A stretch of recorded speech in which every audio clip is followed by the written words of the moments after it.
Hi friends, அஸ்ஸலாமு அலைக்கும். இன்றைக்கி பார்த்தீங்கன்னா ஒரு ரேண்டமாக விலாக் எடுக்கலாம் அப்படின்னு தான் எடுத்துகிட்ருக்கேன். இவ்வளோ நாள் நான் போட்ட வீடியோ வந்து ஸ்கூலுக்கு போயிட்டு என்ன பண்ணுவேன் அப்படிங்கிறது தான் இருக்கும். இன்றைக்கி வந்து சாட்டர்டே ஸ்கூல் வந்து தீபாவளிக்காக ஹாலிடே விட்டுருக்காங்கல்ல. ஸோ இன்றைக்கி மார்னிங்லேருந்து நான் என்ன பண்ணுறேன் அப்படிங்கிறத சும்மா ஒரு விலாகாக எடுக்கிறேன். மார்னிங்கே பார்த்தீங்கன்னா க்ளீனிங் ஒர்க்கு தான். ஸோ எப்போதுமே வீக்லி ஒன்ஸ் இந்த மாதிரி டைம் இருக்கிறப்ப தான் கிச்சன் க்ளீன் பண்ண முடியும். ஸோ கிச்சனை வந்து ஃபுல்லாக க்ளீன் பண்ணியாச்சு. இப்போ தான் அப்படியே நிம்மதியாக இருக்குது க்ளீன் பண்ணதுக்கப்புறம் தான். அதுக்கடுத்து பார்த்திங்கன்னா 2 சாரியை வந்து ஷிப்பிங் பண்ண வேண்டியது இருந்துச்சு. நம்ம கஸ்டமர் கேட்டிருந்தாங்க. இப்போ ரீசெண்டாக இந்த ஸ்பேஸ் சில்க் சாரீ தான் ட்ரெண்ட் ஆகிட்டுருக்கு. இது உங்களுக்கு நல்லாவே தெரியும். அதுவும் இந்த பட்டர்ஃப்ளை சாரீ தான் வந்து ரொம்பவே ட்ரெண்ட் ஆகிட்டுருக்கு. ஸோ இந்த சாரீ ஒருத்தவங்க கேட்டிருந்தாங்க. அதனால் இதையுமே வீடியோ எடுத்து அந்த கஸ்டமருக்கு சென்ட் பண்ணியிருந்தேன். அதே மாதிரி இன்னொரு சாரியும் ஒருத்தவங்க கேட்டிருந்தாங்க. அதுவும் வந்து நம்ம வீடியோவில் போட்டிருப்போம். ஸோ இந்த 2 சாரியுமே வந்து ஷிப்பிங் பண்ணுறதுக்காக தான் கிளம்பி போயிட்டுருந்தேன். சீக்கிரமாக போயிட்டு ஒரு வழியாக வந்தாச்சு. அதுக்கப்புறம் பார்த்திங்கன்னா இன்றைக்கி தம்பி ஒய்ஃப்க்கு வந்து குழந்த பிறந்ததுனால வீட்டுக்கு நிறையா கெஸ்ட்லாம் வருவாங்க அப்படின்னு சொல்லிட்டு சீக்கிரமாக வேகமாக போயிட்டுருந்தேன். போகிற வழியில் அவ்வளோ நாய்க்கூட்டம் இருந்துச்சு. அதுங்கள்ட்டேருந்து ஒரு வழியாக தப்பிச்சு வந்துட்டு அப்படின்னு சொல்லலாம். ரோட்லேயே தெரியல போட்டுருக்கு. நாங்கெல்லாம் சிங்கத்தோட உண்ணாக்க வெட்டுக்குன்னு பிடிங்க திங்கிறீங்கடா.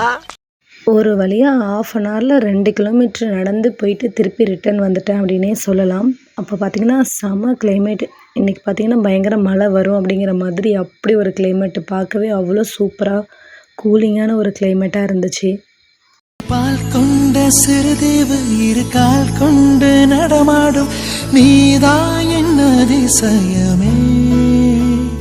உலகில் ஏழல்ல அதிசயங்கள் வாய் பேசும் பூவே நீ 8வது அதிசயமே.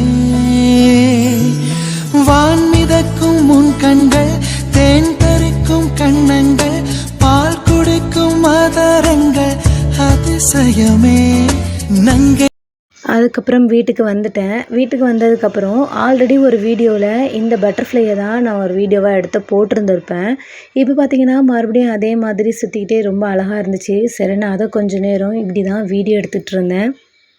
முன்னாடி இருந்ததை விட இப்போ இந்த பட்டர்ஃப்ளை பார்த்திங்கன்னா கொஞ்சம் பெருசான மாதிரி எனக்கு தெரியுது. அடுத்ததாக நம்ம வீட்டில் வந்து கெஸ்ட்லாம் வர ஆரம்பிச்சிட்டாங்க. அம்மாவோட ரிலேஷன்ஸு, பெரிய மாமா, மாமி, மாமா பிள்ளைங்க, அண்ணன் ஒய்ஃப் அப்படின்னு சொல்லிட்டு ஃபேமிலியே வந்து குழந்தைய பார்த்துட்டு போனாங்க. ஸோ கெஸ்ட்டு வந்ததுக்கப்புறமா அப்புறம் பையன் வந்து இந்த மாதிரி வெடி வேணும் அப்படின்னு சொன்னனால அவனுக்கு அம்மா அப்பாலாம் கொஞ்சம் கொஞ்சமாக வெடியை வாங்கி வந்து கொடுத்தாங்க. ஏன்னா நம்ம ரொம்ப வெடி வாங்கி கொடுக்கக்கூடாது. நம்ம வந்து தீபாவளி செலிப்ரேட்டும் பண்ண போகிறது கிடையாது. ஸோ ஆசைக்காக வந்து வெடி வாங்கி கொடுக்கலான்னு சொல்லி வெடி வாங்கி கொடுத்தாங்க. பட் அவன் வந்து எல்லாத்தையும் வெடிக்க போகிறதில்ல. அது ஒரு ரீசனு. ஆனால் வெடிக்கிறத பார்ப்பான். ஸோ நைட் ஆனதுக்கப்புறம் பக்கத்து வீட்டு பிள்ளைங்க எல்லோரும் ஒன்றா சேர்ந்து வெடி வச்சு வெடிச்சிட்டு இருந்தாங்க. அவ்வளோதாங்க. இன்றைக்கி மார்னிங் எந்திரிச்சதுலேருந்து ஒரு நாள் லீவில் எவ்வளோ வேலை ஓடிருக்கு அப்படின்னு உங்களுக்கு தெரியும். ஆனால் எல்லாத்தையும் நான் இந்த வீடியோவில் போடலை தான். விடிய விட மாட்டேங்கிறாங்களே ஐயா. ஒன்று தெரிஞ்சு போச்சுடா.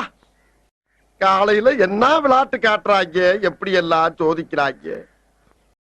ஓகே ஃப்ரெண்ட்ஸ், இதோட இந்த வீடியோ முடிச்சுக்கிறேன். இந்த வீடியோ பிடிச்சிருந்தா மறக்காமல் லைக் பண்ணுங்கள், ஷேர் பண்ணுங்கள், அப்படியே சப்ஸ்கிரைப் பண்ணிவிடுங்க. தேங்க்ஸ் ஃபார் வாட்சிங். பை.